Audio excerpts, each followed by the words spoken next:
The pangs of rifles and cannons echoes through the foggy battlefield, while the stench of death and pain fills the trenches where the English and Germans reside.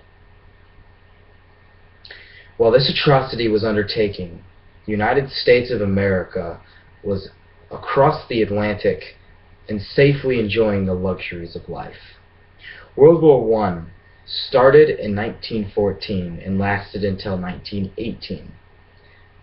Unfortunately, America did not join until 1917. Wilson wanted peace, and this could not be achieved simply because the Germans were using unrestricted submarine warfare, and the English and French could not defeat Germany on their own.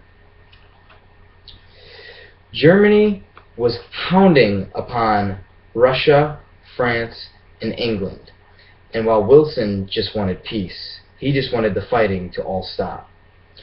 Wilson, towards the beginning of the war, traded openly between both sides. He traded to Germany, and he also traded to England, France, and Russia. Now, even though tension built up from Germany, Wilson still traded to Germany. Wilson also showed that he wanted peace when he tried to mediate peace on December 18, 1916. He asked both sides what it would take for them to just stop the fighting and just end it all. And both sides showed no sign that they were going to end the fighting anytime soon. They wanted to achieve their purpose for the war. Wilson stopped thinking about peace so much when he was agitated by the Germans' use of unrestricted submarine warfare. Unrestricted submarine warfare is really just anybody that enters in the war zone around Britain, Germany would just blow them up without warning. And so they started to sink ships in the British war zone, and even though American trade ships passed, they would start to blow those up too.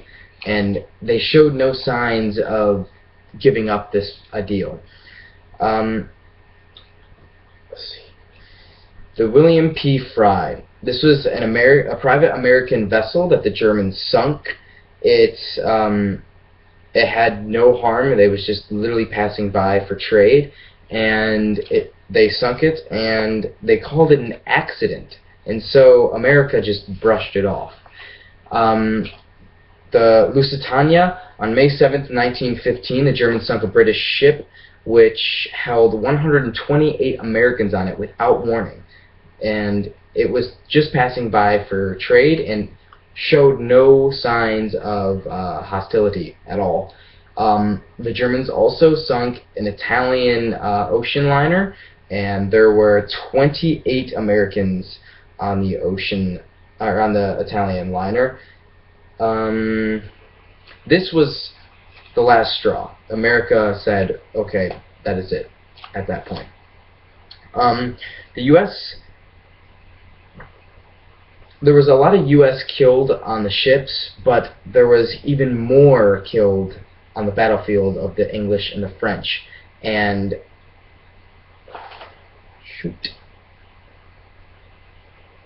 they could not hold off Germany on their own.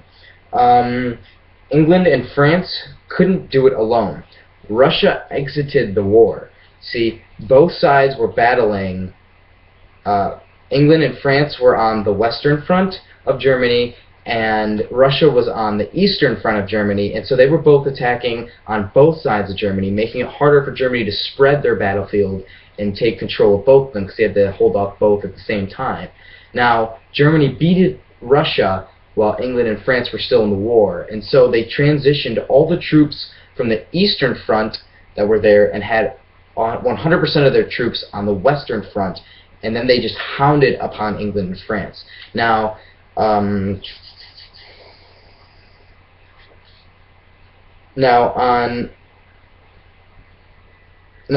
once they transitioned all their troops to the western side, they pushed 60 miles, which was the furthest either sides had moved since 1914, since the beginning of the war. Now, Germany also initiated new infiltration tactics, and so they were really coming close to a breakthrough, and they had almost reached Paris. Now, if they reached Paris, who knows what could have happened with the war. Paris would most likely be devastated. So while Germany is pushing towards Paris, we joined, and it was completely necessary. Now, even though Wilson wanted peace, we had to join the war because Germany used unrestricted submarine warfare, and England and France could not do it alone. Thousands of our U.S. brothers died during the war, but it was necessary for us to end the war for the United States to most likely exist today. You see, if Germany would have beaten England and France, they would have created a complete superpower, and most likely they would have came after the most powerful country on the earth, which is the United States of America. So if we did not enter the war, who knows where our country would be at this time. And that is it. Need to find a better way to end that.